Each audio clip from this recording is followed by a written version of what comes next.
will need a trial. There are enough progressive Democrats in the state Senate. There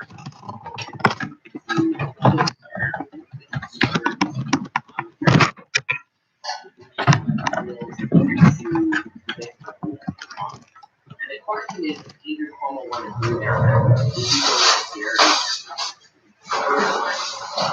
Ross Parkin, writer of the Substack Political Currents, by Ross Parkin, author of The Prince, Andrew Cuomo, Coronavirus, and Fall New York. Thank you so much for calling us on what I know is a very busy day.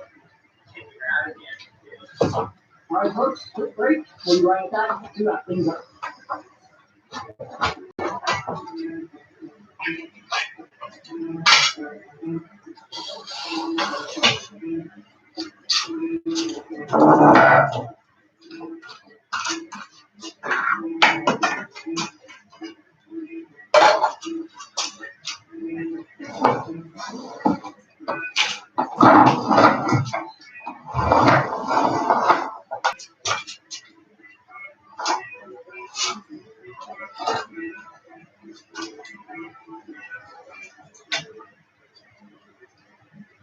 Who are you going to believe?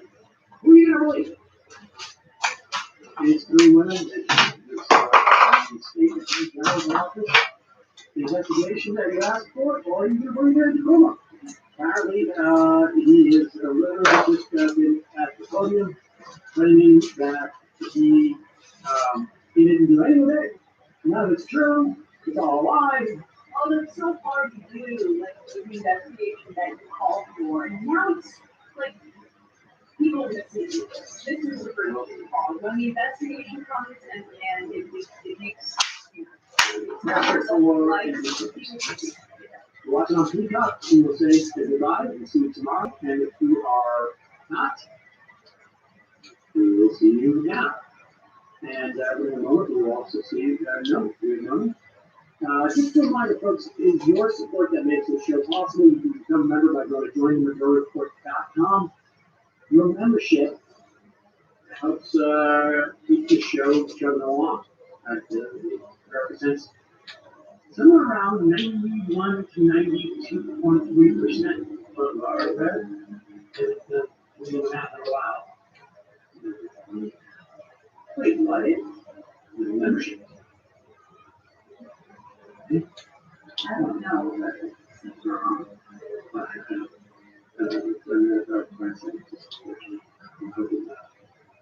it's a big percentage of it. So jointhemcgirlreport.com. And also, don't forget to get your swag at shop.thewordfulradio.com. Melanie will tell us in a moment who's on her program this week. But first, we go to Matt Leck, the Matt Lecking Media University page. Oh, yeah, we have a paper from the big page that we used last night. We're going to have the first review and then tomorrow we'll talk about how to show the 3D view, using that data. That will be right on IDW.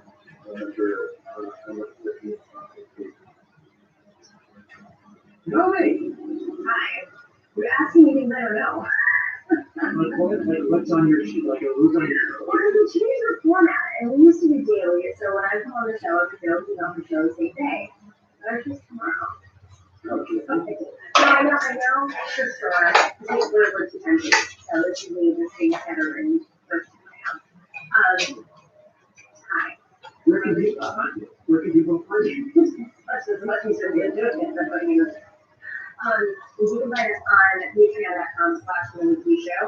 We are doing 2 hours, 2 times a week. So you get, and sometimes a little bit extra because of course we go over. So instead of doing the daily show for 1 hour, we are now doing this much content, people will look more, in large doses, longer interviews, which is kind of what people wanted. So patreon.com/show. Also go to youtube.com/show. And of course, check out the video program on Mondays, 3 p.m. on YouTube and all the other places that they post. But I don't know off the top of my head. But I do know that one of the lessons on tomorrow. Joey? Yeah. We're doing eviction conversation tomorrow. I just, honestly, like, how we're going to tomorrow. We're going to talk more about that. in a moment. We're going to take a break. See you in the content.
We are back. Welcome to the Fun House, ladies and gentlemen. Yeah, I had just had to. There you go. Mate, you've heard the news, I assume, about Andy Cuomo. And what do you think about the prospect for impeachment in the New York, well, not just the Assembly, but the Senate? I mean, that seems to me to be the only way that Andy Cuomo will be able to under any circumstances, it seems to me, short of them, I don't know. I mean, I'm sure there'll be videos. He's already just denied. I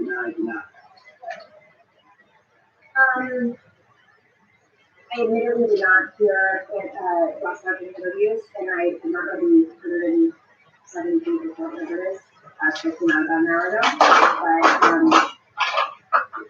But, there's a point here, so there's two investigations. Let me say this.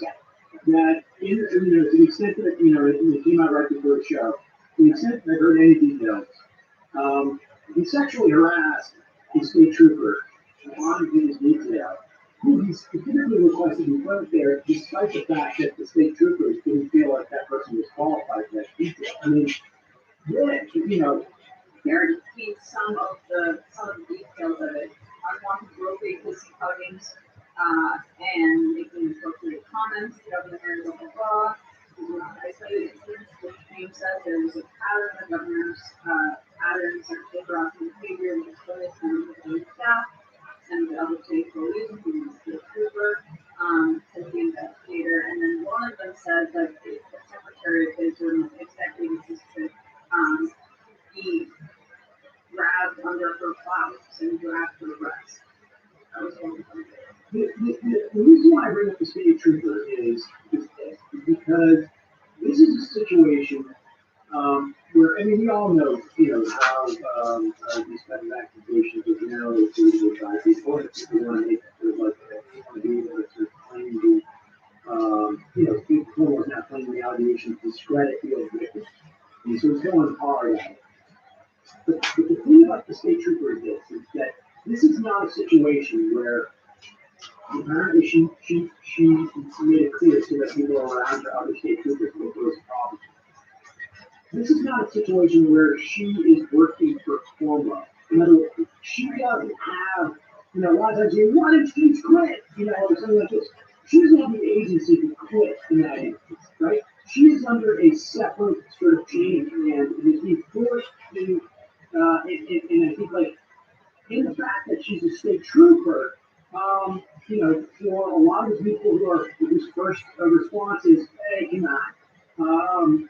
I think that's going to be, I think that's, that is, politicians love to hide behind the cops and the military. And to have a cop be, subjected to that gives license to a whole other set of politicians who could go out there and be out there.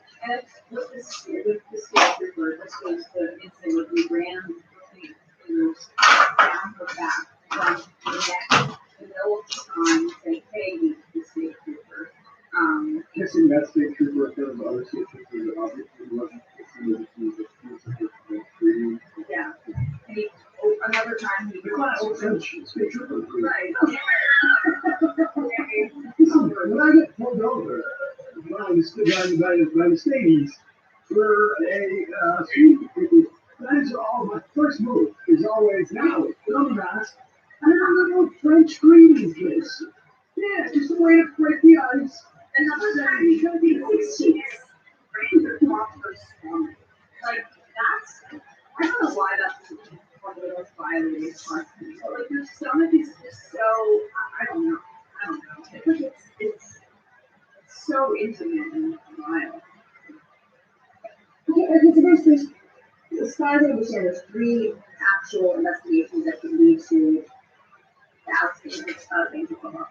One was Attorney General Judge James, the Attorney General's office. One is of course, the investigation in the Assembly, has not gone to Virginia. And of course, there's the investigation from the U.S. Attorney's Office, right? I think the U.S. Attorney's Office has the most seats. Obviously, it's not as political. It is political still, because obviously it's political, whether you want to believe it or not. I think our national audience and New Yorkers too, like, we have to keep in mind that Attorney General James, she, I think in my opinion, she owes a lot of the position today to Andrew Cuomo. So like the like how the politics played out was really fascinating because simultaneously she was in the best position, whether or not having her will inherits the job. Andrew Cuomo, who does step down or not, or if he just lives out the rest of his term, which is what I believe is going to happen, because any investigation is not going to last enough time for them to run the election. Judge James is somebody who's unbeatable. With that being said, she's notorious for being very cautious about taking risks. And so there's a question about whether or not she will run. If she does run, no one on the left would probably, in their right mind, run after her. But there are people who could potentially try to play a game of like, I'm running first to push her out. You know what I'm saying? Yeah, I think the fact that she's cautious, the fact that she's so cautious just to like talk about the allegations. I mean, like that, I think that just buttresses how significant this is. Because the investigation that he called for, she's not going to throw out these accusations or her findings without substantial corroboration. She's a political actor. She has higher ambitions, as you say. And so the test of an incredible work. Yeah, and everything that happened, the people in the office were independent. With all this being said, Cuomo had the same exact scenario when he was on the position with Eric Schneiderman, who was notoriously, and this is for governor, and first went down, and there's a lot of questions. I mean, we all know we didn't know what happened to Eric Schneiderman, but like, there were a lot of questions about whether or not Andrew Cuomo was behind that, or others were behind it that had, you know, okay, but simultaneously, there's a drilling in the assembly, and it seems as if that's been kind of like the assembly investigation has been calmed down a bit. Which we were split up in the Senate.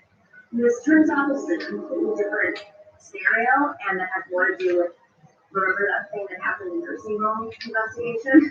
Like, and so really bad.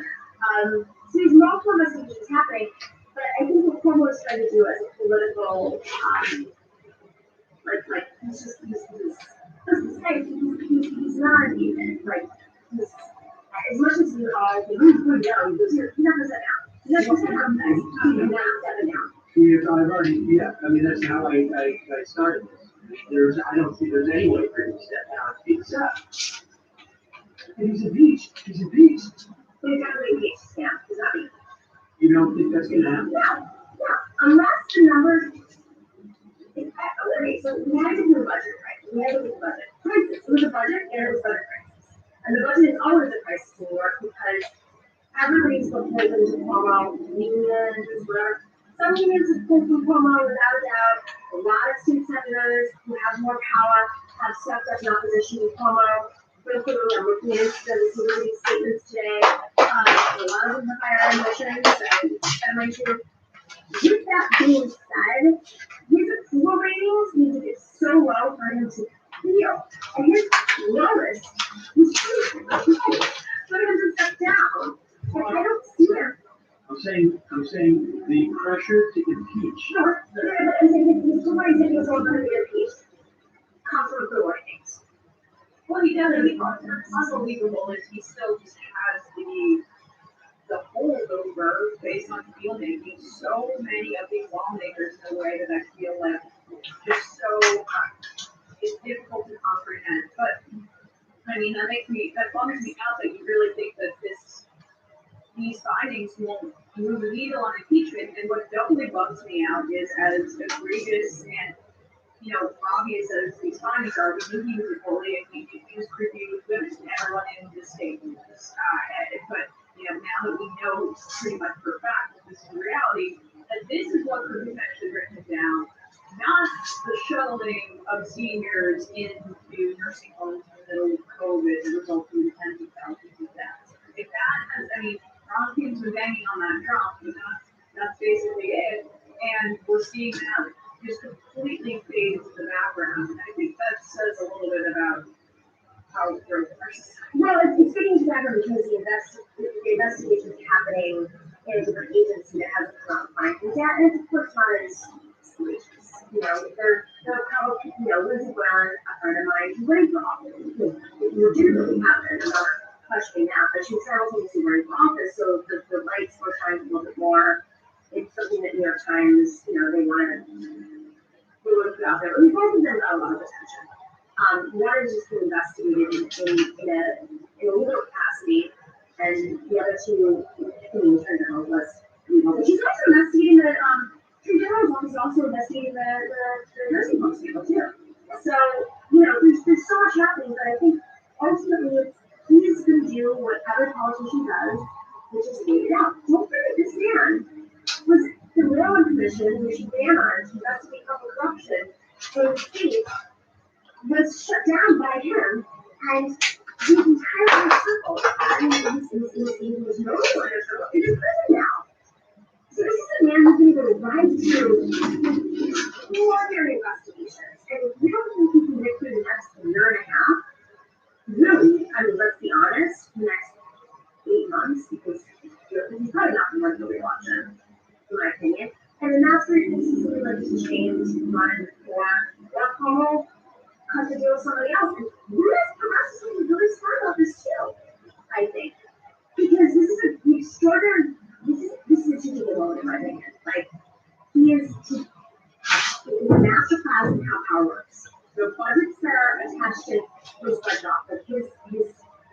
over some funding at a time of crisis.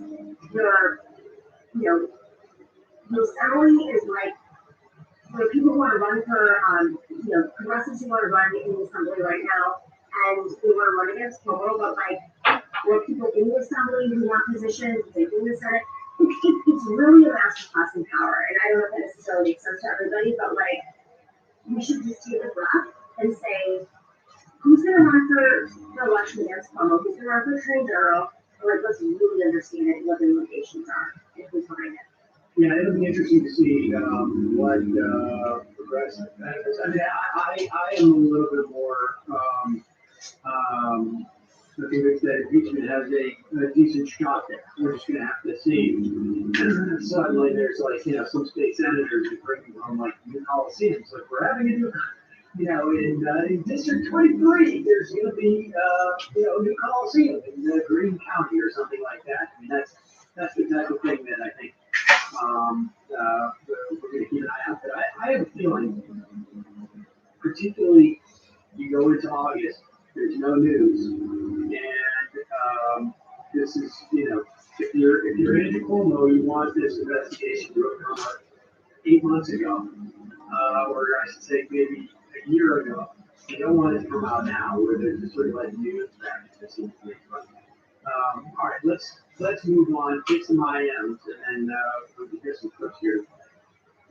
Jonathan Armstead, Sam, I have an interview suggestion out of Sir where they linked as a book of essays out called The Cruelty is the Point. Seeing you, Jim, do you like watching Pacino and De Niro and Heat, two giants? I actually interviewed Adam for the Peacock show. Maybe we'll have him on here too. Emma knows corn. Lots of force of both types weighing in on the performative nature of Cory Bush's sleeping outside the house. That can't be true. Including one comparing to Lulu's.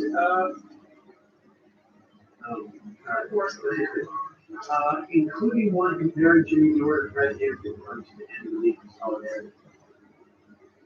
But this is just morons on Twitter. Honestly, listen. I'm gonna make this one. I'm gonna make it quick. If you're watching the show and you agree with the idea that what Cory Bush is doing is performative, and that's the only assessment. It is time for you to go. Three of us now. This is not for you. It's something far stupid. Go get it. Go get that. That's right. Reach for that. Honestly, seriously, like, But don't try to screw with life. reach for this. In the absence of Cory Bush sort of sleeping on the beach, nobody was talking about it. Nobody. It would just disperse it just disperses into thousands on thousands, 10,000s, hundreds of thousands of individual cases that have no sort of solid voice. These people who complain about the so-called performative nature of what is a performative act, like, to say that it is performative. Yeah, you know what? It's political action. That's what everything. That's what all political action is. And it's not all. Wait, no, you know what was performance? Them going outside of the AOC's closed office to protest. But this, when she actually has power and has experience as a House person, and when there's something that can be done about it immediately, when she's eating zero moratorium. I mean, She's using the only tool that she has, and it is effective to the extent that it's like driving attention and forcing the White House at least to pay attention and sit in the White House and figure out like, how can we fix this? And may not. Well, I just want to make one point that, they're kind of adopting the acquisition for helping the applicants. But there's a reason that a lot of people that say succeed with sort of an offset action and very optimistic about how they supported the survey, because it was really conditionally for his fans to look at the insurance, oh, she's an establishment, she got as Mark as part of the establishment, right? This is a dumb thing to see what not only helps the that's who they're working with. Well, and understand, Dor said it himself on Tucker Carlson. It is deleterious to have progressives in the Democratic Party because it gives people hope that the Democratic Party can be reformed. It doesn't want that. He wants the People's Party thing, or whatever it is, and they're 95%. On He's going to go to the numbers. just events and nothing to candidates. Well, I'm looking forward to that 10K left over for the Right, so 10 candidates, and each one's going to get $1,500. Green Party cranks that are left over from that 2016 event. Between the 101 and the 5, Milwaukee, meeting was off nonsense, perfect slogan for my administration. Jerry Green, people seem to be okay with breakthrough COVID was vaccinated, but long COVID causes a shrinking brain vision. My debt-free butt stays home in London because my brain is my only asset. The only thing I would say is that we don't have full details yet on long haul COVID. With that said, caution is what makes sense. Period. End of story. All the ding-dongs who were like, why would you need masks now that the vaccines? You rip the masks off. Otherwise, the vaccine doesn't mean anything. Like, it's like, you don't want to be 3 weeks behind this thing. You want to be 3 weeks ahead. You want to be like, yeah, I bought too much toilet paper. I bought, in February, you want to be, you want to buy the toilet paper in February 2020, and then say in April, I didn't even buy it so much, but we got it, we're going to lend some to our friends. But the point is, we're talking about a pandemic with a new pathogen that you're not familiar with, and nobody is, because it didn't exist before in humans. Better to err on the side of caution. And when you're talking about weighing the opportunity cost, it's one thing to say, like, okay, we're going to have to weigh the cost of keeping kids from school and the benefit that we get from keeping them from school. You weigh that. But when it comes to math, just as a for instance, like, the cost is almost literally zero. And except for, of course, if you deep control that the government then has on you, that they can put masks on you, they trained you now. That's literally 1984. Censorship, Emma. I don't know if you know what the mask. I put censorship on my mask. And I got in front of a microphone in front of Congress and said, you're censoring me. And I'm just sitting Congresswoman. You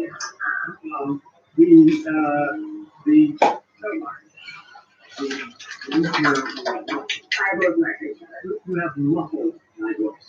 Not exactly. Well, that's accurate. You've muffled.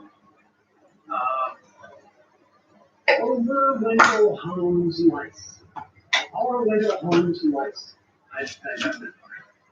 Joe mentioned Lindsey Graham working together to spread COVID. He felt bipartisanship was the other issue. The crowd is nightmare at Sam Cedars. Sam Cedars' teenage girls 2-night slumber party. Chairman Yao. Big Sam approved here in Boston, which is admittedly very economically resilient. I've already noticed an increase in emergency rent assistance requests to our mutual aid group. Meanwhile, WBUR just aired a segment on subsidizing businesses. Enticements to invest in upscale real estate with exotic statutes. How landlords are coming up with creative ways to sell property.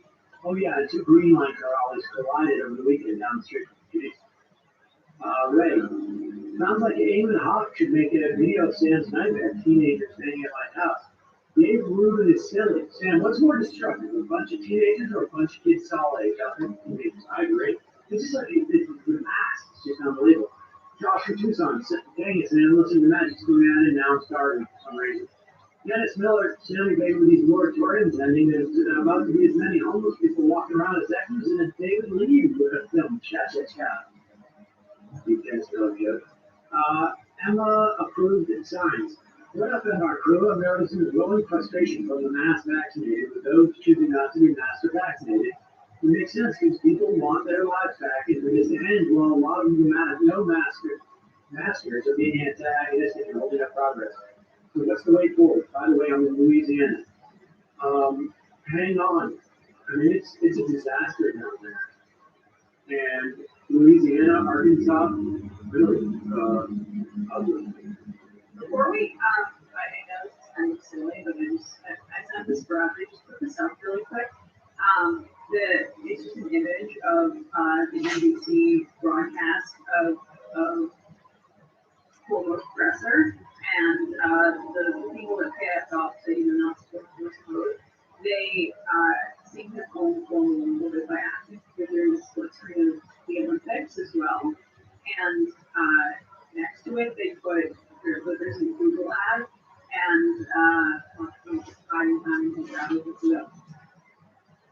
they put how starting a career.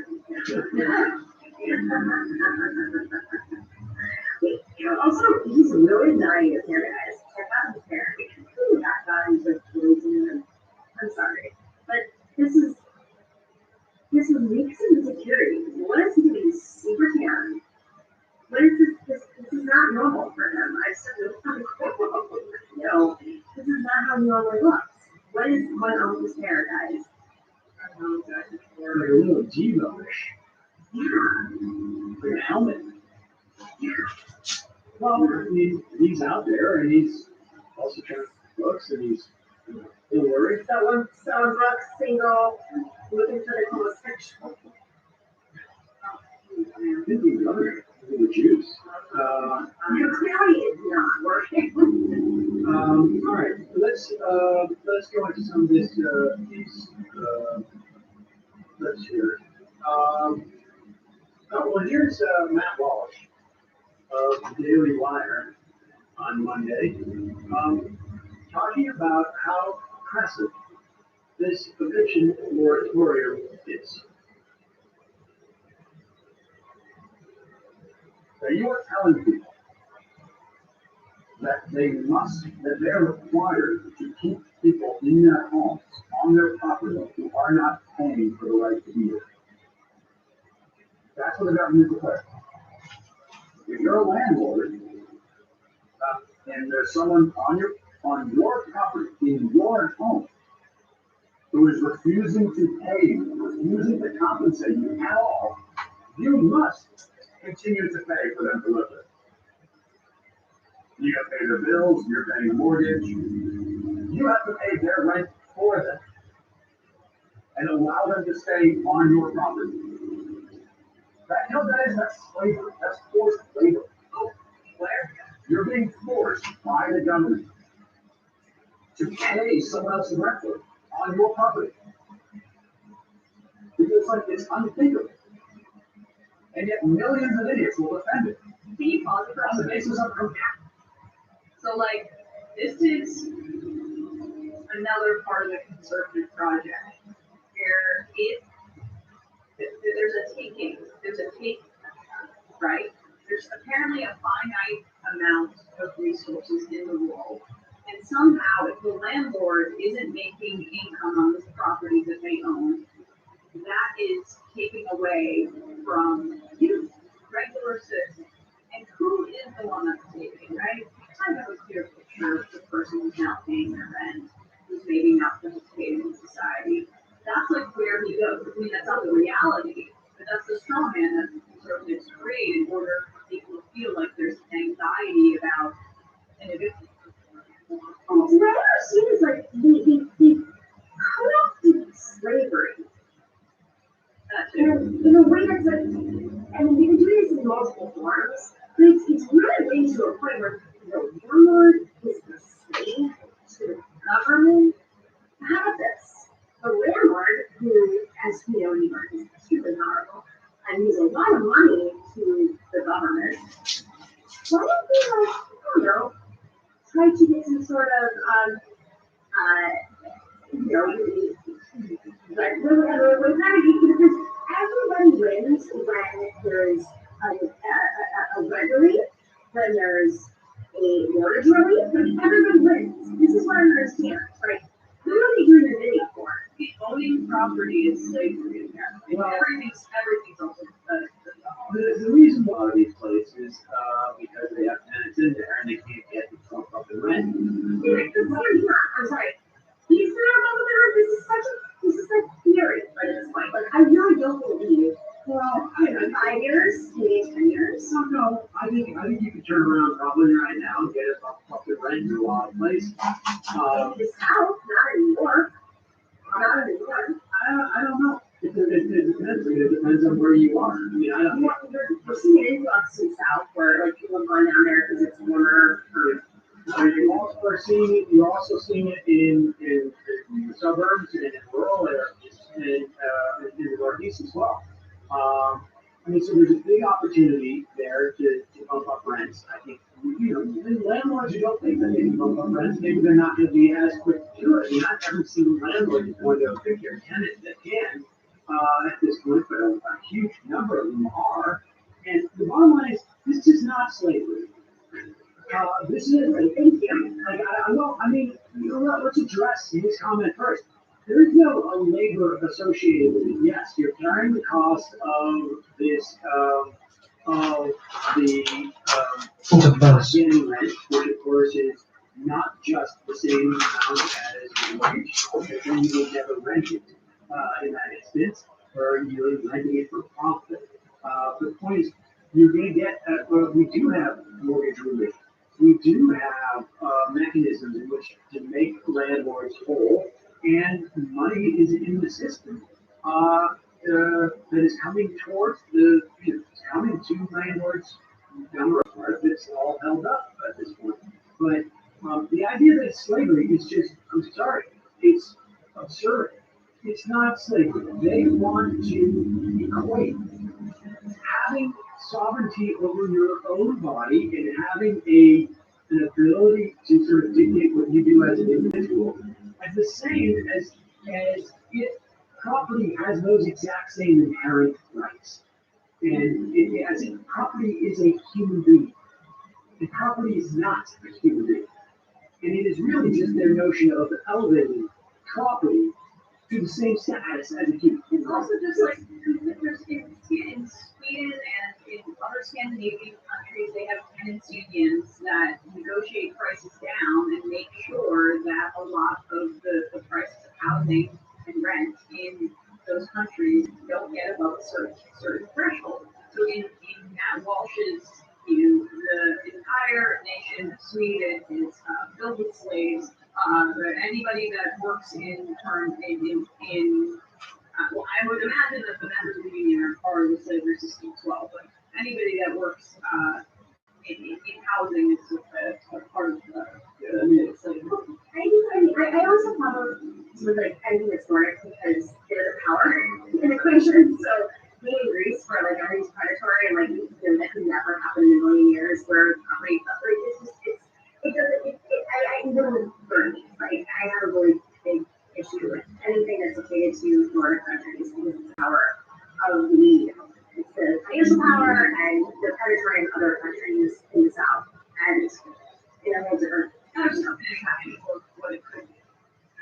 well, I understand, but in a place like here in New York, I mean, we're going to equate it to what's happening in the US right now. This is a form of disaster capitalism that is taking place in multiple communities and different forms, whether it's a community of color or it's a large city like New York. I mean, this is what is about to take place. Is you have rent relief in some capacities, and you have mortgage relief in some capacities, and obviously suburbs are completely different for a whole other sub-reasons. But what I don't understand in this situation is the Republicans' strategy here. If you're going to be the populist party, if we're going to sit here and try to speak to every mayor, how? You lost her. It doesn't. This is fascinating. You broke up. You missed And how could the Republicans? Well, the Republicans are not, they're not doing that career, and they are not going to throw over their elevation of property rights for the sake of their new sort of populist project. Yeah, I mean, part of real estate is a conspiracy to keep people homeless. If that helps invest quickly, no bill, that policy, but that's just like the first there, that's the single property, right? Like, that's just, they're fundamentally involved in building the policy. And so, the one thing that they do have, they call it slavers, is that they realize they call it enforcement, right? Even slave catchers. It's not the free market, you need the state to come fix you, but we're here forcing, police to get back status for the fix people, right? And we're just deciding as a people, we're not going to use the government. There's a difference between treating human beings like property and treating property like property. Exactly, like treating property like human beings. Is there any more, or do we need to watch anywhere that Matt Walsh is, the desperate attempt to elevate property to the level of the human being? Is that good? Yeah.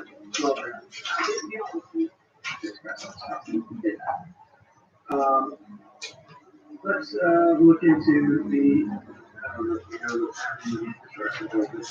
I don't know, the,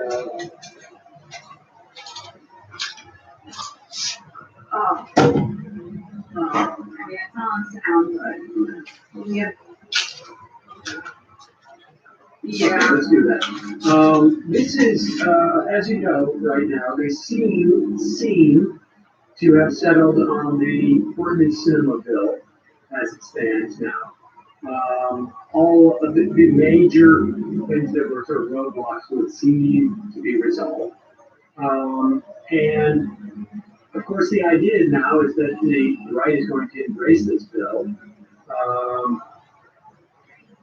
We're going to attempt to. And it's well, watch this. This is what happens like when you have two different cross counties.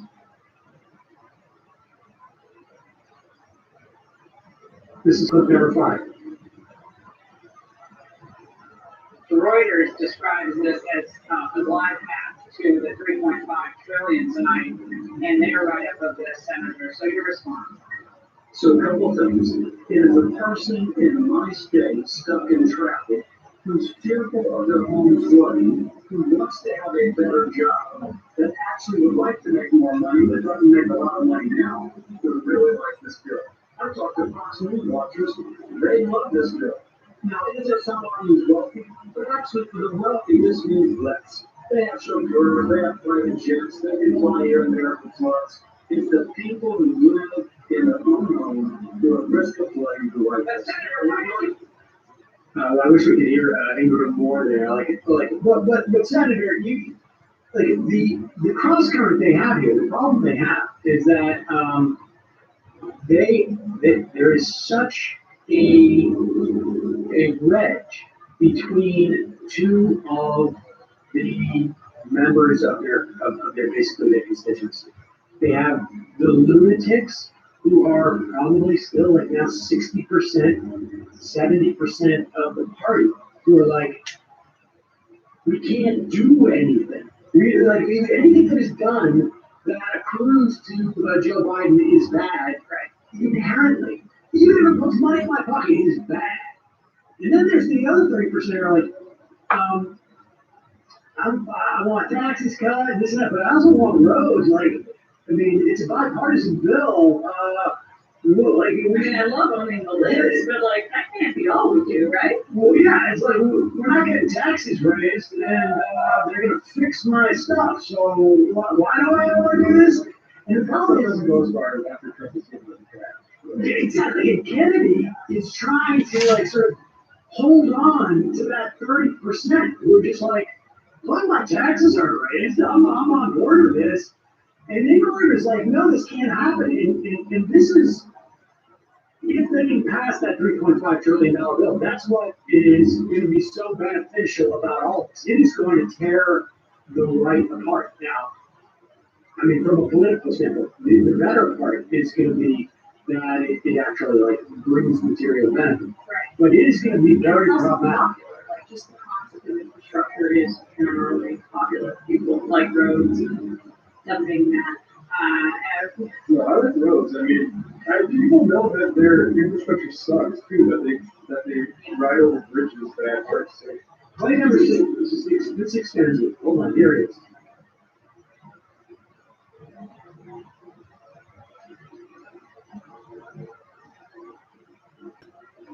Let them show their hand, but it got flipped, didn't it? You guys got played on that. You had to vote first, or agree first. They still haven't shown the text of their legislation, have they, sir? The ironic thing is, you are agreeing with the squad of learn. It's amazing, you agree with us. They think that the name of less left to pass.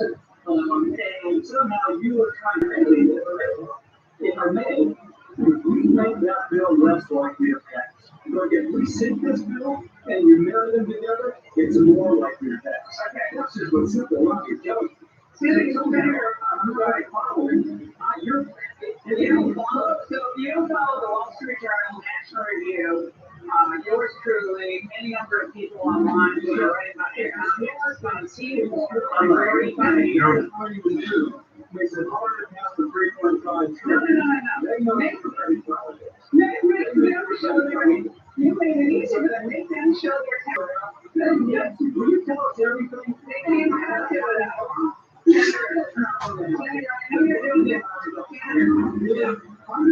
billion for roads and bridges. Senator, $65 billion. you could have gotten that. You could have gotten that without giving away the store, but I know you're talking loudly. You want to know you're trying to be really oh my God. Wow. Okay, so when they pass the 3.5 trillion, I'm not going to go and say we're wrong.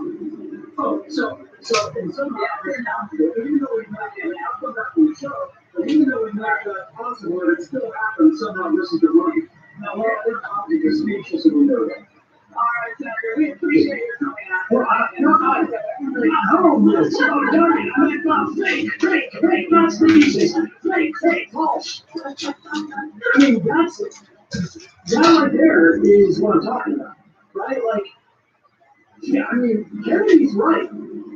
Doing the bipartisan bill does make the reconciliation bill harder to pass. No doubt about it. I guess Cassidy, I'm sorry, not Kennedy, but Cassidy, it does make it harder to pass the reconciliation bill, right? I mean, if this had fallen apart, everybody goes, Setember goes like, we did what you wanted us to do, and you failed. Now you gotta do it our way. So I think Cassidy is correct that it does make it harder, but I think he's also correct when he says like, well, even if it does pass, you did make it harder. I think that's true. And it is, I think that is the nature of the argument we're going to see. And there, just like, England doesn't care. Mark Levin doesn't care. They'll go after the Cassidys. They'll go after McConnell again. And this is Donald Trump has a gravitational pull. And this is also, for me, as a strictly a political matter, I also do believe it's a valid thing to investigate the whole thing where people came in and smashed the Capitol and tried to take it to the Capitol. Oh, what was that? But as a political matter, what it does is it continues to keep Donald Trump as the sort of like shadow president. Right? The biggest problem you have on off-year elections is that you're not running against the opposition party's president. And in 2022, the Democrats, and I don't think that they were terribly, I think they're just looking at Donald Trump. They're not thinking about this concept because Republicans are doing this all the time. But in 2022, Donald Trump's going to be enough of a presence that it's going to bring out those voters who came out in 2018 and 2020. But not big enough of a presence, hopefully, to bring out his supporters because he's not running for anything. And so that is the dynamic that's getting set up here. Now remember, Republicans have done this for years. They were running against Bill Clinton in 2004. Like I had people who called me up in 2005 on the radios. Bill Clinton this, Bill Clinton that. I'm like, dude's been out of office for 5 years. Obama just let George Bush just stay out and only as like a political matter. Never mind like this sort of thing. And so this is what we're watching with this bipartisan bill, and frankly, the Trump had no choice because it does make the reconciliation bill harder to pass if you have the bipartisan bill is there, but it may not be enough to stop it. We'll see. It's a really interesting dynamic that's playing out. To watch, Ingram go after Cassidy like that. Cassidy try and sort of say like, well, wait a second, let's be nuanced here. I just need to decrease the odds that the reconciliation bill is going to pass, but I can't prevent it from passing. And they also have different timelines. You know what I mean? Like your income and commerce, right, are so short term. They're short sighted, and I just think that like anytime there's a senator who's on air, they're operating from a longer term, more thoughtful. It's just a conditioned to get bills passed, whether or not it's fair or not. It's just fundamentally different. So like watching that play out was fascinating to me because I think it just illustrates there's a completely different mindset based on how they function. And I don't think it's just Donald Trump. I think Laura Ingraham is beholden to Donald Trump because she wants her wages to be higher. Well, I mean, Donald Trump is also beholden to Laura Ingraham. I mean, they're not there. They operate in the exact same sort of waters. I mean, Donald Trump was a talk radio host as president, essentially. But my point being that Donald Trump now exists. Donald Trump's not sweating Laura Ingraham. Laura Ingraham would take this position out of him. But the problem is that Donald Trump is now out there functioning as a driver of negative partisanship that, in most instances, Democrats don't have. They don't know how to, they almost are seem fundamentally illiterate. So like, we'll let bygones be bygones. Instead of talking like, George Bush was incredibly unpopular. Well, he had something like a 35% approval rate. Bill Clinton had a 60% approval rate. But the Republicans hit Bill Clinton a lot for decades as a political. George Bush now is like, oh, yeah, we're gonna drink tea and I'm gonna watch him paint. He's like a candy. Just as a political matter, never mind just how despicable it is from Wall Street. Inside the candy is yellow paper. Exactly. We found it. Do somewhere. Right. I mean, so it is this is a gift to the Democrats. Donald Trump is a gift to the Democrats in this off-year election that they frankly don't deserve because they haven't learned that they don't even realize the gift that they're getting. They just, I feel like it's just sort of, it's almost just sort of knee-jerk. It's almost like, look at it the same way that it's almost unrealistic. They're not actually thinking of the opportunity to run against a non-sitting president. They don't realize that. It's just more sort of, that's not neat. And the sitting president is a state. Right. It's not Obama. I mean, and that was what I was going to say earlier is this infrastructure bill should be Obamacare. I mean, the way that Obama ran around the country campaigning for Obamacare and made it so that Republicans would rebrand it, and because it's so popular in Louisiana. It was, don't take me like they didn't like the Obamacare statement, as we all remember, but they liked having their Obamacare. And so, like, this infrastructure bill is that.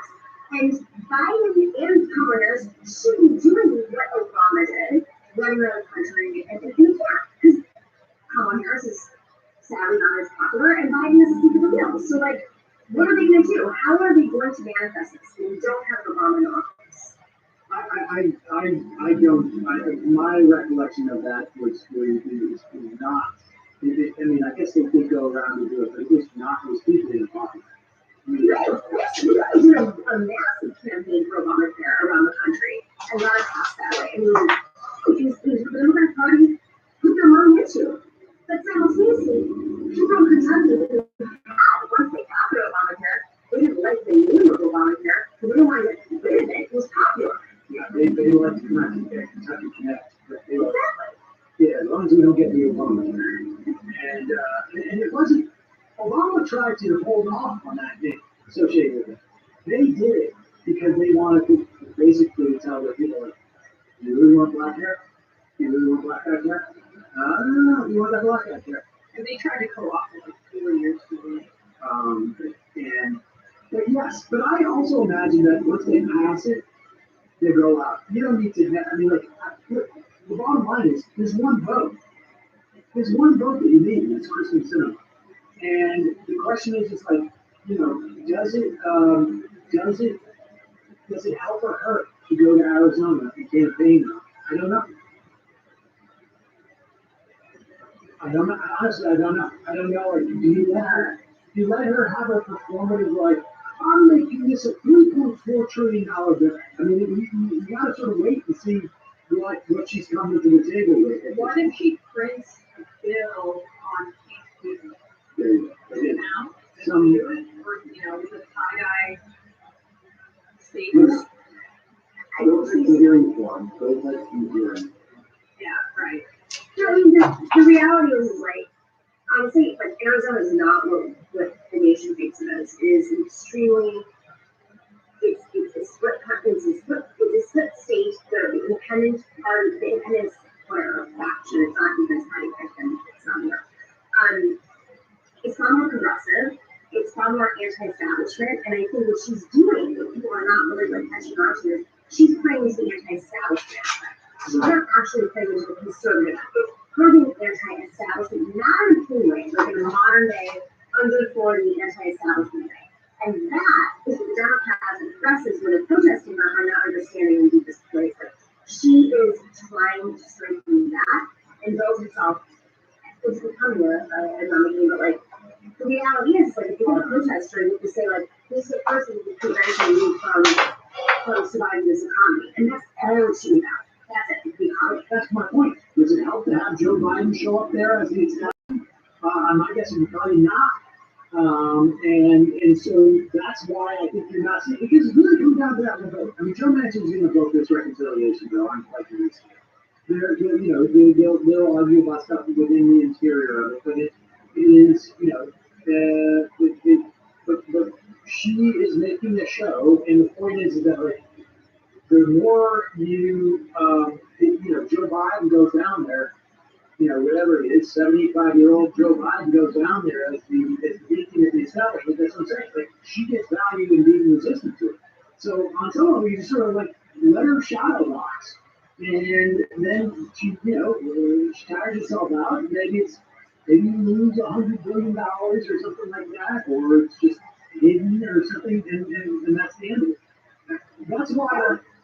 Yeah, if you really want to be clever, he knows a Republican. Like, really, like a leg-brain toaster. No, turn up. Seriously. Oh, yeah. You're not having toasters. I mean, that's what I understand what Democrats are doing right now. He knows toaster. I think, honestly, my sense is like they're just nervous about, here's the thing. On some level, there's a quality of like playing chess with emotion. And you just don't know. Like, what she's doing is not necessarily have a logic to it, right? Because something like 60% of her voters, maybe more, were Biden voters. And, you know, from what I've read and what I've heard is that, like, when she won her primary for the Senate, people didn't think that she was going to. And so there were not the forces deployed against her. And she only has so much wiggle room. Like, I think there'd be like a Democratic Party be like, we come up with this and it's 3.4 trillion or 3.3 trillion. Okay, fine, you get to do your little show. But if you send this, you're done. You're done. And it's not like she's going to have a great lobbying career. I don't get the sense that she's beloved by her colleagues. I don't get the sense that there's an opportunity for her. Sniffling behind her back, or you know, what was that last one?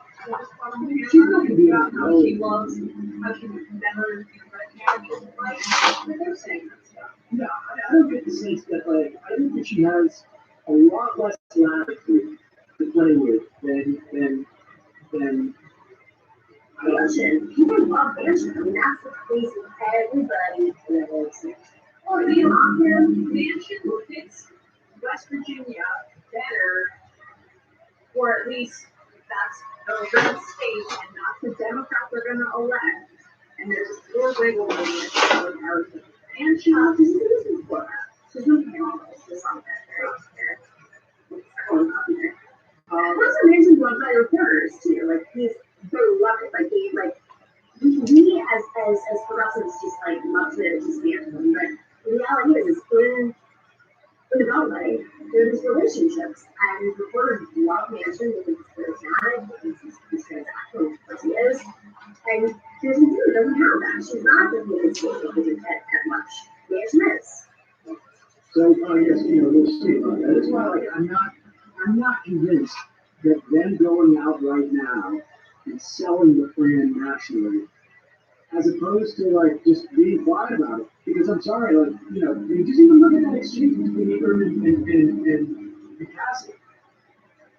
We are pretty savvy viewers of news. It's like, wait a second. There's a bipartisan bill, then there's a reconciliation bill that they're going to have to vote on. It's just like, why go out and advertise? Just pass the freaking thing. And there's no, I just don't think that there is a potential to sway cinema in that way. All right, let's play this clip of Cuomo. So Bradley tells us that this Cuomo clip involved the slideshow. And I assumed that this was done by somebody collecting evidence on Cuomo's touchy theories. But I just learned this is a pre-prepared slideshow that's being included in his defense. Yeah, this is the defense. This is why I said, the kissing the truth or not. This is the defense. Yes, he harasses everybody, but just like to take this time. Well, all right, how you go back on this? Hey. Sam, you need to bring your sister in for Italian restaurant. I do every black and white, young and old, straight and LGBT Oh my God. people, Charlie Rainbow.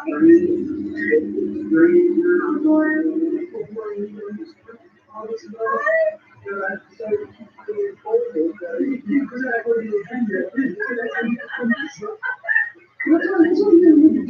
what you did for months. To pull every photo of me. Kissing on Getty Images. Paper's description. We need this. When I say black, you show a black guy. When I say white, you show a white guy. When I say old, you show me kissing an old man on the face. Even again. We're going to practice, okay? Ready? We're working the skies. And, okay. Black people, straight, gay. Sorry, go ahead. Wait. So this is from the video? Don't you remember that this is during the primary, the last primary we did. It was like, I am a Muslim, I am a gay man, I am a lesbian, I am a black woman, I am a... Do you remember that? That's what this is. There's very much in Play that again, please. That audio needs to go over this video. Okay. It was so good. Play. Over again, Bradley. Try this again. Ready? Just play.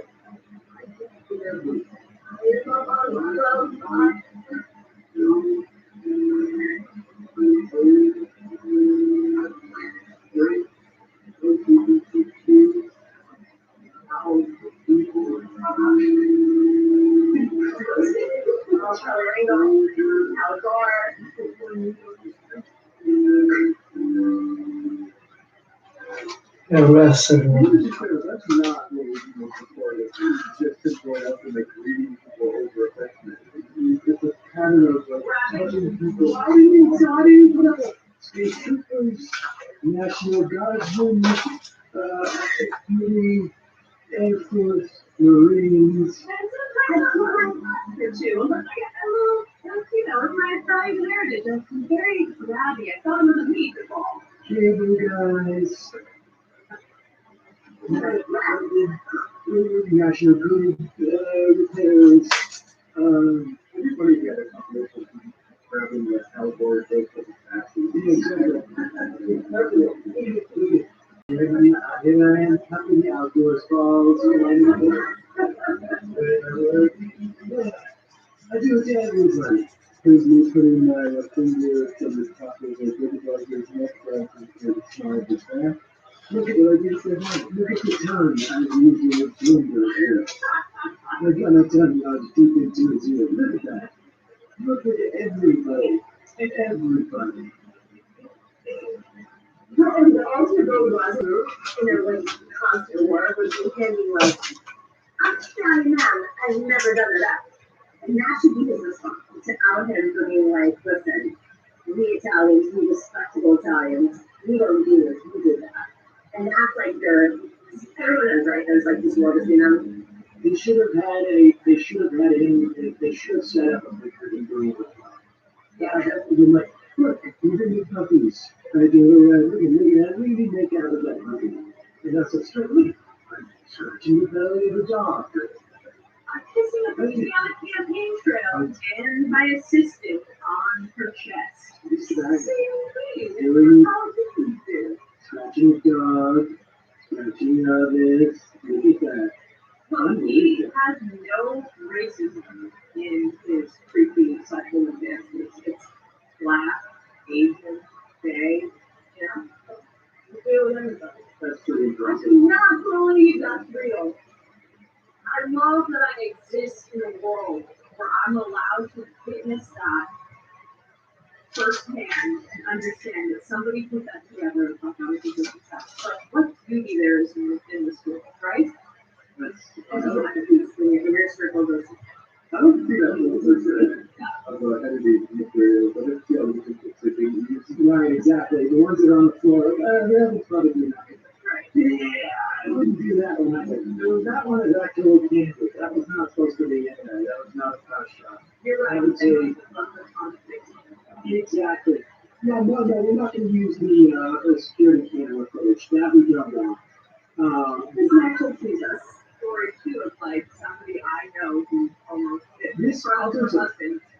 First off, though, this is like, the guy is like, he is about as close to his back up against the wall to release this, right? It is like, I'm going to put out the most humiliating, embarrassing looking thing possible, just to show you, like, I'm a human foible. Human foible. Yes. And then, like, what I was also surprised, the next thing. They're not, when it gets really desperate, you can start putting out the clips, like grabbing people and stuff like that. That's the way that they're going to try and know us. If you're going to come after me, you got to go after Jeff. That's that message has been, that message has been relayed to the White House. And you know, That's not the way, they say. saying he's gonna like she's her most likely and outright was too. Because this guy. Yeah. Terry, the and to her, this is not. That's I know. You better get it out. That's. You better get it out. You need to get some Wi-Fi. Now listen to my Bill from Indiana. The homosexuals are going to be oddly silent today. In all seriousness, I think it's definitely important to remember there are victims in this case. We should offer our heart and solidarity to them. Finally, let's go unitarily and big bets. I should also say that the homosexuals might be thinking business. That's right. Human League hater. Any update on anti-partisan gerrymandering legislation? It is basically done. It's done. They lost the states. They're done. Come shallow crowd. Jimmy Dore had the People's Party ran down the show for almost 2 hours trying to sell never voted for them again. But the only good choice is vote for a third party who's found it has only $19,000. Complete BS. I'm a working class man and I want to punch Jimmy Dore in the face. Sunset Lake THC. Come on. Who do you think takes the NFC least this year? Everyone's hyping up the Cowboys, but I don't know if they're watching, especially. I think Washington for the Giants.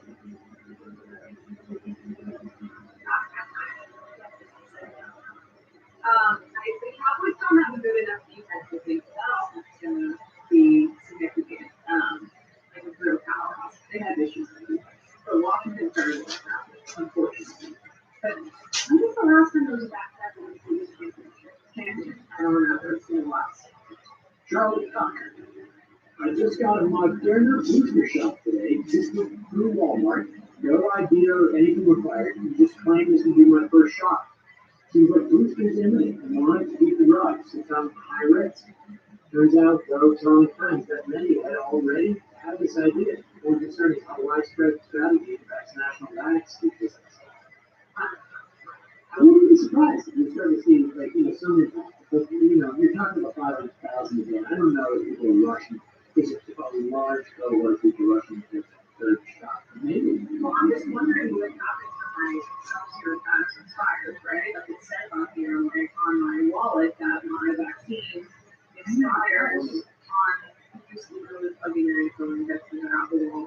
But it says it expires at the beginning of maybe after 6 months after my first shot, in October. So I'm also West Coast Hawks. maybe. West Coast Hawks. Our crew kindly asked me all to keep an eye on Seattle's primary election today. The most interesting race to me is one for city attorney, who the kick-ass aggressor.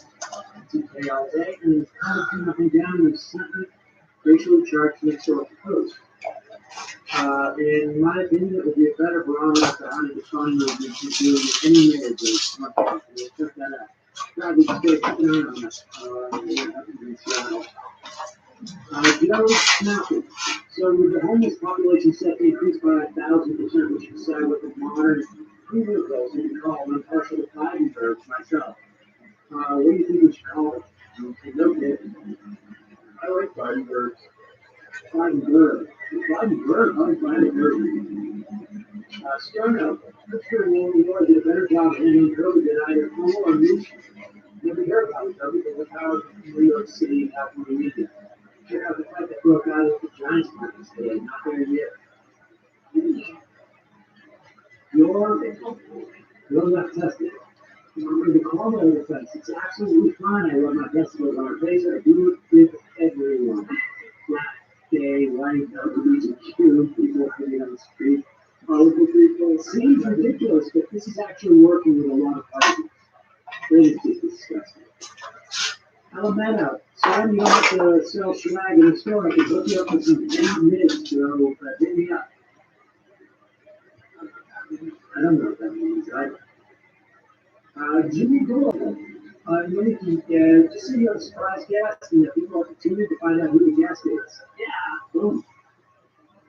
So clever, too honest, man. Ricardo Lazarus. He's a surprise guest. Surprise to you. Can you imagine how? It's not a surprise. It was actually total race for comments. Can you imagine how the unpaid intern of Van Damme is going to feel when that results in the absolute destruction of Twitter? Sam's butt joint. I'm of the belief that the Democratic Party doesn't actually respond to that pressure, but the worsening material conditions, and even then in the most minimalistic ways. Is there any reason to doubt this belief given what we're seeing with evictions? I think that they respond to that pressure to the extent that it can be mounted. I mean, they're not responding to material conditions of people being evicted today because nobody's been evicted today. It's a proceedings. They're responding to pressure from Cori Bush and the attention she's bringing to it. I mean, that's the way this works. And the question is like, can this pressure build or does it dissipate? And that's really what it comes down to. You look at like, you know,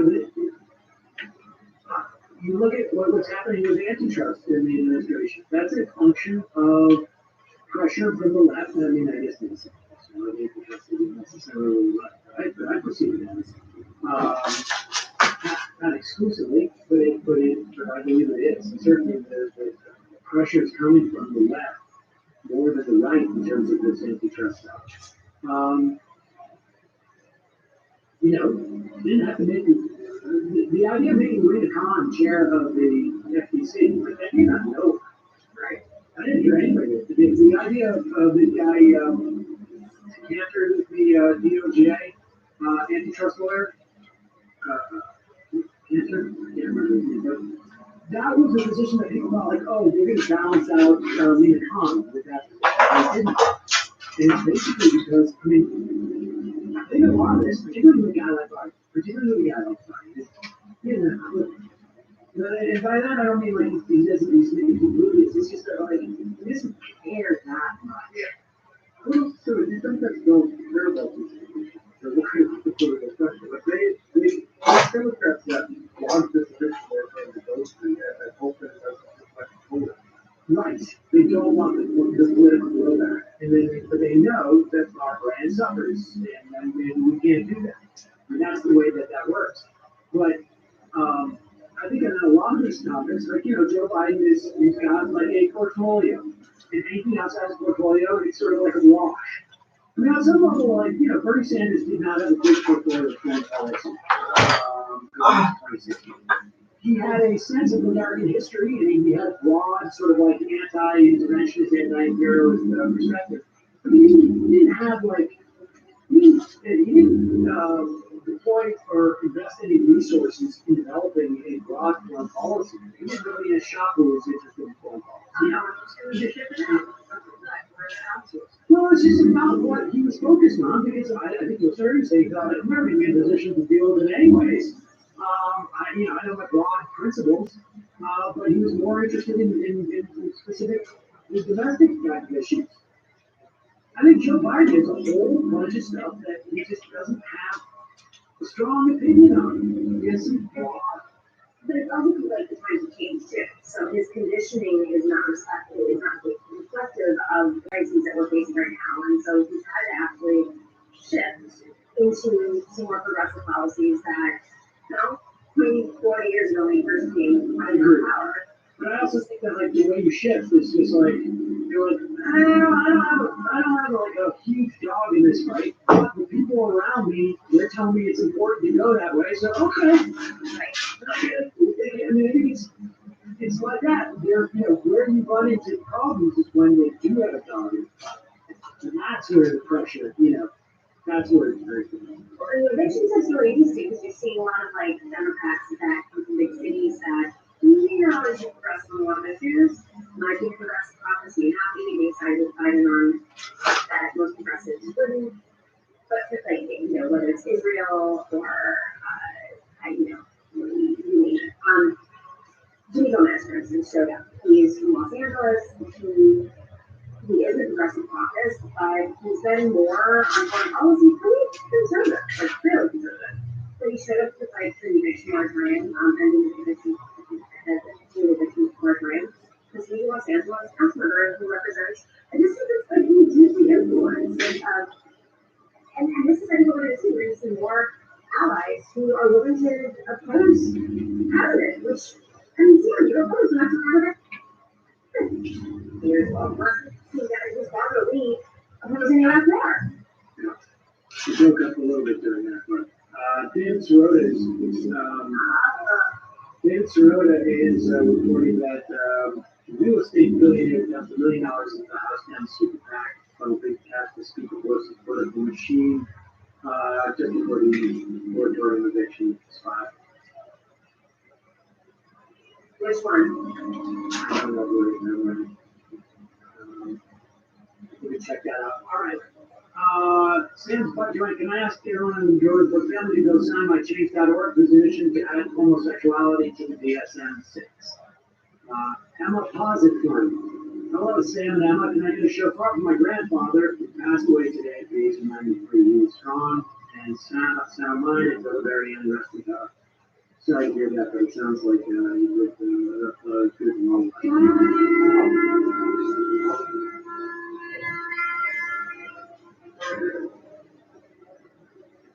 Josh from Chicago. There is a name, Jumaane Williams for governor.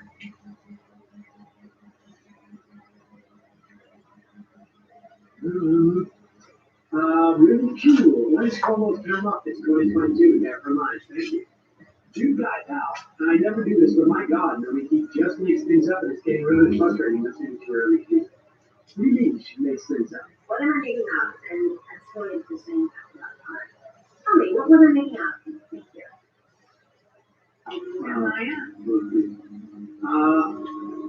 Animals. I think it's important to remember all these politicians, AGs, that are imposters, champions of women are not. There are other women who these politicians have been willing to hold those. These are not heroes. They're willing to silence women facing similar or worse circumstances when it's convenient. I think it's important people let their head about this and remember that it's not easy for nameless women who have been silenced to watch the people that silence them be held up as so-called heroes. It's a reminder to not see the picture in black and white. This is politics. I'm sure I understand that, but I appreciate the sentiment. Craven Moorhead. I saw her, but I cannot see what Governor Cuomo did that was so wrong.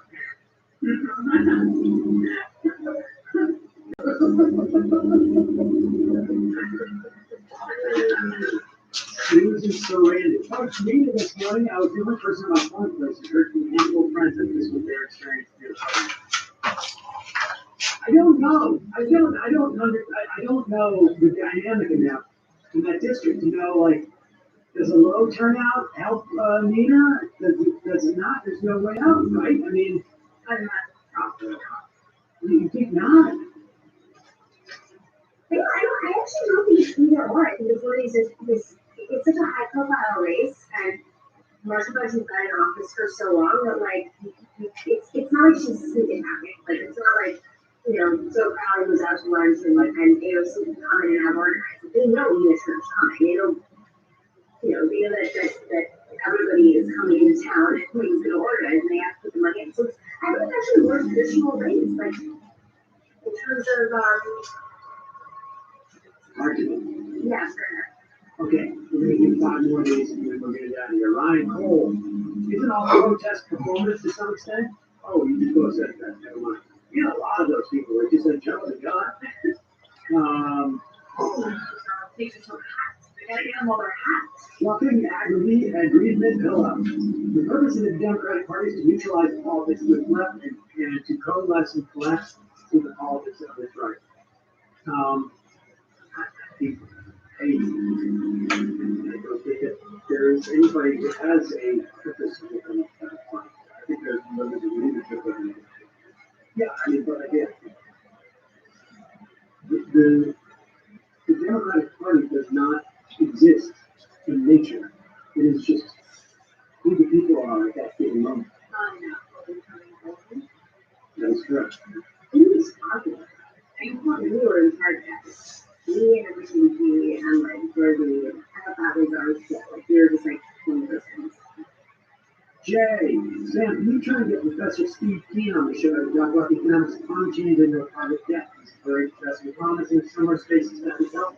But they didn't have Keen on. I got a little thought of years and years ago. We can probably go past through our guest list. And we do about 3,000 shows. You could probably go back and say, like, you know, this happens. Yard sign Joya.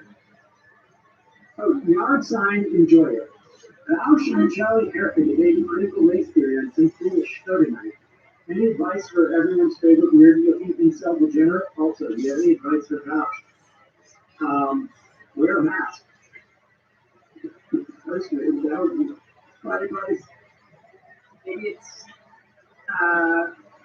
birthday. It's probably birthday. Is that possible? Who doesn't have internet? Oh, I would, if it's live, I would say, like, you should definitely work in stuff from that Daily Beast article into the Daily Show. Yes. That's another one. Robo Gorga. I remain a paying member of the Joy Report, so y'all can just drop F-bombs live on the front half left is best. And the final item of the day.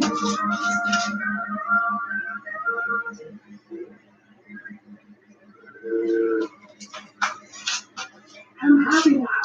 Hi Sam, I'm a long haul. I got COVID last October. Shoot. Got 2 blood clots, superficial neuropathy, still numb. In January, perforated colon. With 2 surgeries later, I'm still recovered. Thank you, no brain fun. Not much. Oh my gosh, so smelly good. Hang in there. Wear a mask, folks, when you go inside. We're not out of the woods here. Matt, Bradley, Emma, Naomi, good job today. See you folks tomorrow.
Quickly on the Twitter report, this is a show that you may be familiar. What they do is they read tweets and report on it. It's activism. This is what activism is all about, according to Jimmy Cool.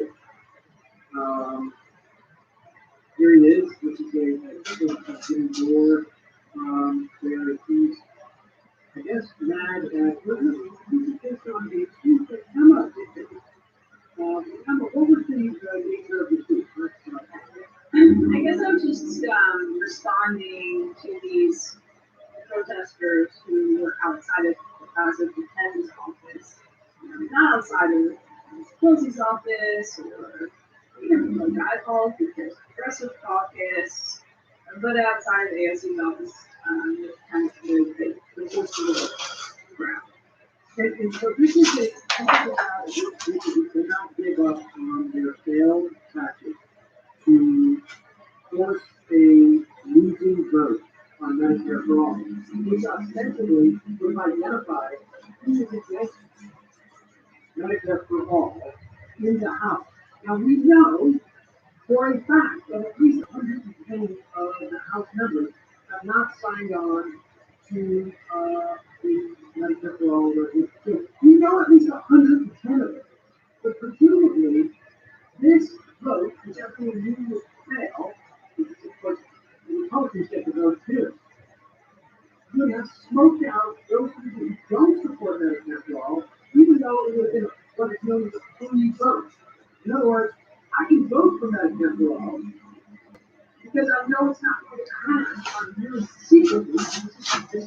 In fact, That there are secret opponents of Medicare for all, which I'm sure there are, maybe 10% of those people are secret opponents of Medicare for all. And of course, you can also, if they were going to sign on to a resolution supporting Medicare for all, they would also take an approach that they knew wouldn't provide Medicare for all, so you'd be left with that same 110 people that you already know don't support Medicare for all. You only want to challenge them. in fact, it would muddy the waters more because people could take symbolic votes, as you say, and we might not know that when it came down to an actual vote down the line, they would not be able to. This is what exactly like Sure. and we find out that there are 115 members, the 220 some odd Democratic caucus who are not supporting Medicare for all. Presumably at that point, they're going to be primaries. And since we already know 110 of those, I wonder how many of these activists have started to fundraise and identify or develop the apparatus in which to primary these people. If you're outside of the Justice Democrats, they just sell out too. Well, they have like anti-vaxxers speaking in this round, so. Well, that's, we're not even there yet. So they're going to protest in front of you, at least, with vocal advocates who would surely voted for Medicare for all in this losing vote. That would never be even, didn't have a Senate. She's not in leadership and doesn't have the ability to spearhead any of these things, so. Any rational conclusion, it doesn't believe about, rational conclusion is not like people to say, those are people who don't really know, but are thinking, going to care about strategy or back to what I was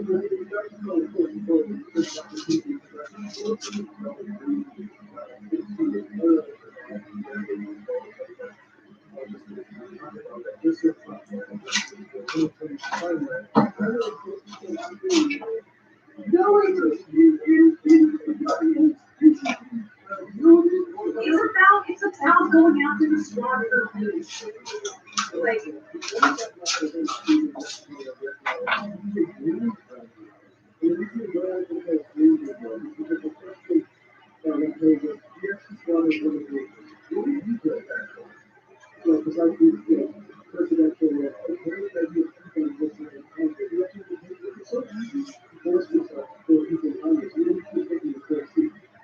Exactly. right, well, that's Exactly. it. But here is the key part, or whatever they want to call it, the people in the PPM or it's going to exist. That's what it is, yes. But they have a look, where are their candidates who are running for Congress? Why don't we all know about them at this point? Are they fundraising for these people? Are they creating an apparatus for them? Because if it only takes 4 votes, then we should do it. Do it. Go to blue districts and talk, just play it, yeah.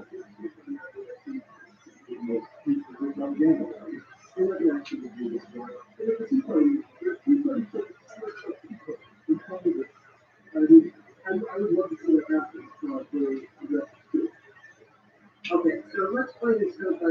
So I had a tweet making fun of that, right, and then getting this down to the report, Here's the Twitter report.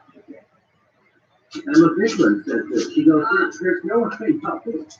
When you grow up rich in a cul-de-sac, you find pretty words to shit on people who are actually fighting for things. When you grow up super rich in a cul-de-sac and your parents are corporate lawyers, shitless, and you've had every advantage handed to you your whole fucking life, you never, what do you see every 20, 30 thing? Never again. People who are sitting at home on their fucking millionaire assets, never doing fucking anything. You're in the door. It's a good job, be like you. Where on St. John's camera, it's a good job, be like you. He's not one of the millions of stand-up specials that Comedy Central produces. Literally, the most explosive comics in the world. If people are aware that I have many friends who are doing stand-up. I was never particularly stand-up world, so much of my stand-up adjacent. Because we're not like this one business, I was never really working with stand-up spaces. And to a person, these people tell me like, yeah, no, I don't want it. It's like that like road comic sort of thing, whatever. You know, it's very funny. And PYT successfully built his career, built his gym, hired Jimmy, just like they hired Tommy.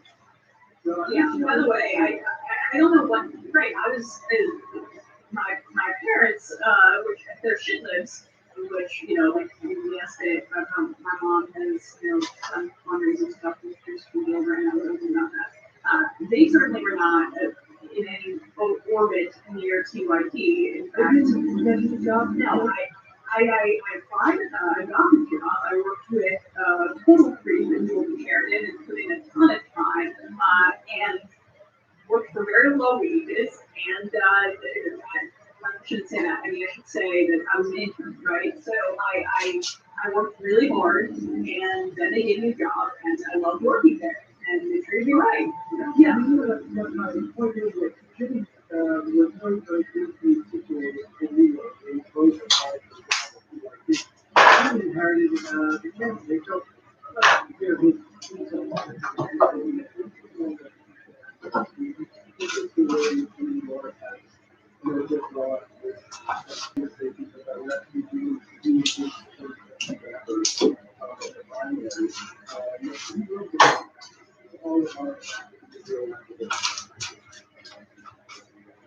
Jimmy's supposed to go to the Minneapolis, but just people have the protesters out front of AOC, so there is no use to this protest. Look, Jimmy can't win the game here on television.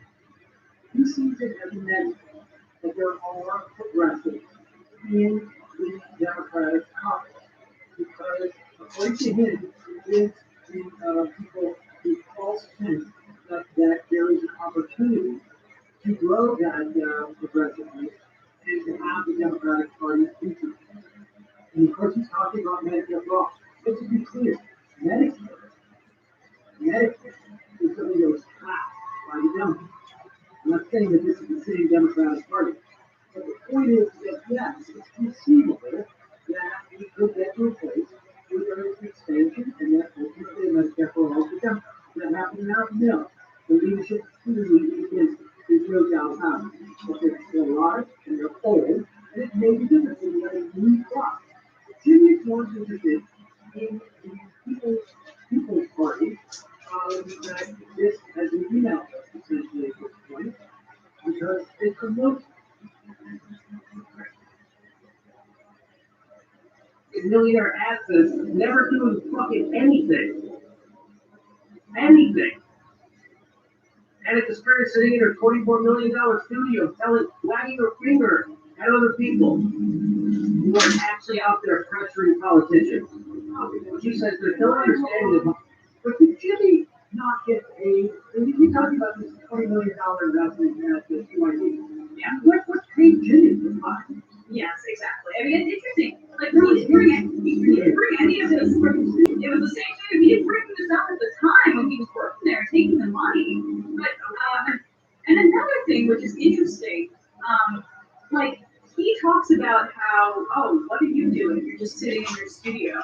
He's very cozy in Fox News' studio. He's very cozy going to Joe Rogan's studio to talk and not go out there and interview people. Before I worked here, my job was to be on the road on a weekly basis talking to people. I went to a variety of Trump rallies. I went to a variety of activist, demonstrations from the left and the right. I spoke to people who were poisoned in rural communities in Delaware by their water source and were suing a chicken processing plant that was near there. I went to eastern Tennessee and rural areas to talk to different activists there. So, like, I'm not exactly sure what he's done that's a little bit more on the ground than me. Right. He does watch those comedy clubs. That's the way you pay for a $2 million home.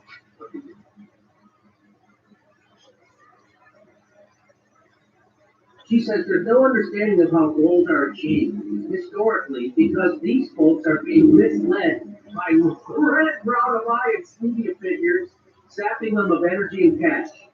Progress. So what she's doing is undermining activists in the middle of a big 50 different cities for Medicare for all. And why don't you ask to speak at that and go out and give your opinion? Why don't you go out there and interview some of those people and tell them about the red brown alliance that you're so worried about that you have no fucking idea what you're talking about? And by the way, these are the kind of people like the quote Mark said that they're smart because they went to good colleges that got paid for by their corporate employer parents. But if they ever got within 5 feet of a worker, they'd get punched in the fucking face. Never got anywhere near a fucking worker. Pause it.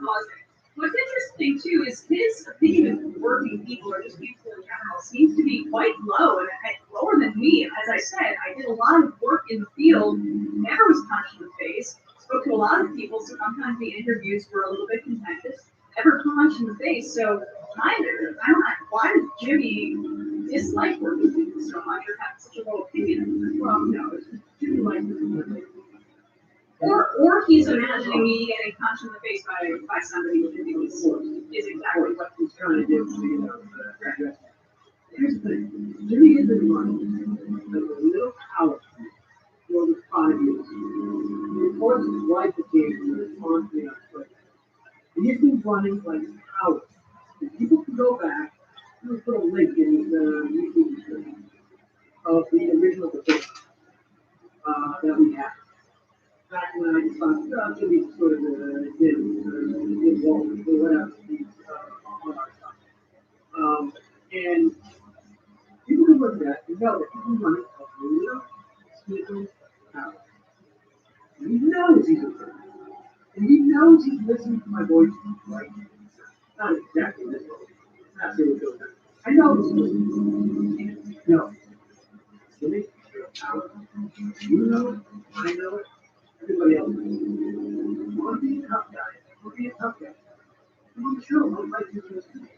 It's weird how he'll respond to me, he'll respond to Anna, he'll respond to Jamie when Jamie was working here.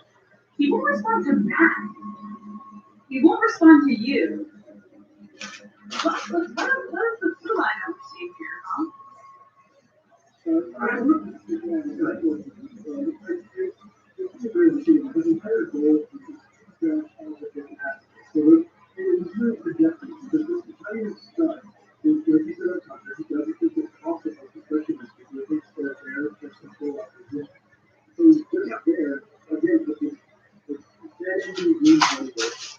He was just doing a segment on DSA and saying how they can't get anything done and they suck.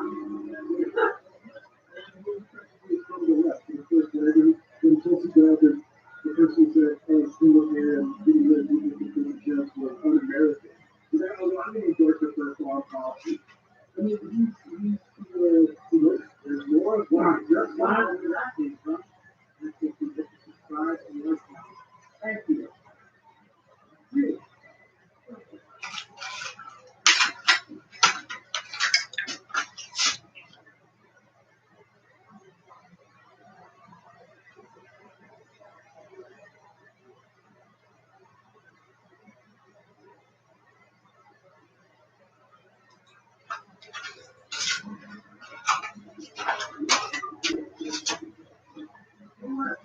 let's just do this, I wanna do this for Jimmy Dore first. Because we have, we're gonna go to Dave Feldman, and I think he'll appreciate this. Do you know who Jimmy Dore is? I do. I'm not entirely as into Jimmy Dore as I think you are, but I do know who he is. Now, A real door head. now look, we have gone through, the sort of the rot within the institution of one element of the Democratic Party. I mean, look, to say the Democrats, you're talking about tens of millions of people. And a ton of organizations that are, some of which are not even completely related to it. Exactly. And, when I read Atrios' tweets about this, it just seems like, he is talking about specific groups of people within this institution that is wrong. Yes. In the same way that I would say, like, the U.S. government is horrible, or governments are horrible because right now who's populated with? Like, there's nothing magical about the shell, the brand of the Democrats. It's not necessarily good or bad, it depends on who you're talking to at any given time. There's been times when the Democrats have been better than others, and hopefully in the future they'll be better than they are now. So I have no problem with the generic criticism of this. Yeah. And I don't even care that Jimmy Dore is going on Tucker Carlson's show, because Jimmy Dore is he's in. And most of their, I think, audience is now more or less aligned anyways. But I am amazed at the level of stupidity and the ability to talk about cravenness and to talk about self-enriching without doing your work that this represents. Like, the irony here is just delicious. Jimmy Dore goes on, he's going to get a spike on his YouTube show, and he's doing this for, obviously for publicity. I go on television too, and it is explicitly to have the opportunity to do stuff like I did the other night with David Club, or, and it doesn't happen that often, but that's why I stayed here. That will never happen on Tucker Carlson's show. And even in this opportunity that Jimmy Dore has to make one slight correction, he doesn't, because he doesn't know anything about what he's talking about. So that's a problem. This is all kind of tied together, because Russiagate is a result of the failure of the Democratic Party to present a platform that gets people who want to vote Democrat off the couch to vote for them. So they can't actually offer them anything because they're beholden to their donors. The same people who control the Republican Party control the Democratic Party. We don't really have it. Now, I know, without even having to look, that there is probably not one of the hundreds of videos that Jimmy Dore has made this year that talks about, like, the restoration of the Voting Rights Act, or, I don't know, paid family leave, or, much of it is not as far as I want them to go, but it is, in fact, more than is being offered by the Republican Party. But let's leave that there. That's just low-hanging fruit. The Democratic Party, we don't really have two parties, right? So they have to do Russiagate and impeachment and all these side stuff, these circus shows, right, to distract you from the fact that the Democratic Party doesn't represent workers anymore, that they actually represent big pharma, health insurance, the military-industrial complex, and Wall Street. And that's why all this is happening. And that's why they have to cheat Bernie Sanders, because he's going to upset their game, their money game. And that's why they got to stop him before. The first job of the Democratic Party is to stop the candidate who represents the workers, and then and only then they turn their attention towards Donald Trump. Now, pause this for a second. Bernie Sanders got a lot of votes from members of the Democratic Party. Linguistic slippage, I think, and who people are talking about, different people are talking about. Exactly. I mean, that's exactly my point, is that there's absolutely no care when you are a talk show host going on a major platform. Your language, you should be thinking about what is actually coming out of your mouth, because nobody can see into your dark, decrepit heart. But For Donald Trump. So maybe is that why we never have debates about the tax code? We spend a lot of time on bathrooms. We spend a lot of time on these kind of peripheral social issues. But I can't remember last time someone talked about carried interest, can you? As Nancy Pelosi. All right, now pause it. Now we're going to go back. But I want to tell you something right now, and I say this with more assuredness than anything I think I've said in any recent past. Jimmy Dore has no idea what the carried interest is. Now, maybe, he went home and thought, I should really know what that is. That's how it brings up on television. But the idea, first of all, that no one's had a debate about the tax code in this, like, the Republicans just passed the tax bill that literally paid, that I think, what was it that Chase, that Jamie Dimon's outfit was bragging about, they made like $3.2 billion? Yeah. I don't even know what the numbers are, maybe it was more than that. And the Democrats voted against it. One of the Democrats voted against it. They talked about it a lot, and they voted against it. It was like also, it ended up being the very first unpopular tax cut. Exactly. I can't remember when somebody did it. Now, but he's talking, to be fair, specifically about the carried interest loophole. Let's just play this out a little bit, because there's a reason why Tucker doesn't remember, and there's also a reason why Jimmy Dore doesn't. And the reason why Tucker doesn't remember is because Tucker's just a propagandist and a liar. Jimmy doesn't remember because he's an effing idiot. All right, good. Party is to stop the candidate who represents the workers, and then and only then can they turn their attention towards Donald Trump. So maybe is that why we never have debates about the tax code? We spend a lot of time on bathrooms, we spend a lot of time on these kind of commercial social issues, but I can't remember last time someone talked about carried interest, can you? Tucker, as Nancy Pelosi is ripping up Donald Trump's speech, she's passing his legislative agenda. So, and also, if you watched closely last night, you got to see her applaud Donald Trump's imperialism when it comes vis-a-vis Venezuela, right? So, and I know you did good work on Venezuela. We all know these foreign entanglements are just CIA plots that steal resources and give it to American corporations. They admit it so much. Now, both admitted on Fox News that that's what Venezuela was. So you saw the one-party rule last night. You saw Nancy Pelosi applauding and getting up with Juan Guaido, who was a CIA-appointed puppet leader of Venezuela. So you saw that's the part I like to call out. That's when they're both in bed with the intelligence community. They're both in bed with the military-industrial complex.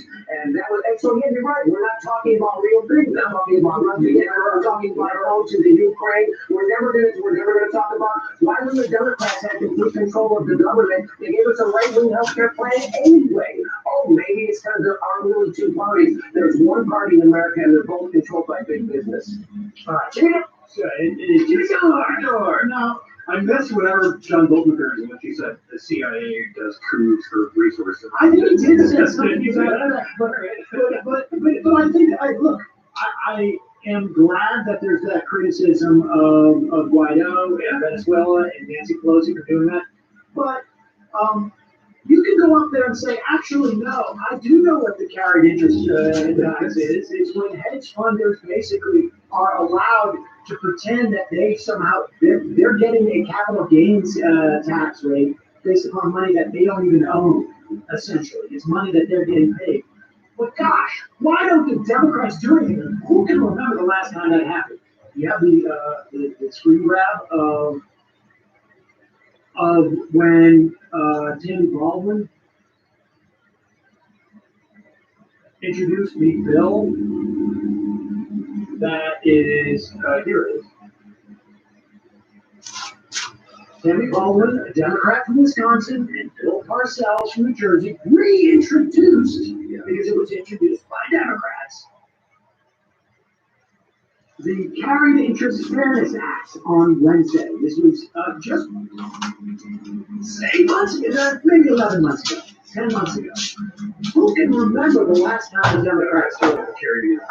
Now, if Jimmy would do 5 minutes worth of homework that didn't involve, him just reading the tweets, and actually, cared about this stuff that he pretends to care about, he would know what the carried interest is, because Democrats have been talking about it forever. I asked you before the show, I said, can you name me the top 3 things that Democrats say when they talk about taxes? Second line, actually. And it was the second. Top marginal rate, 3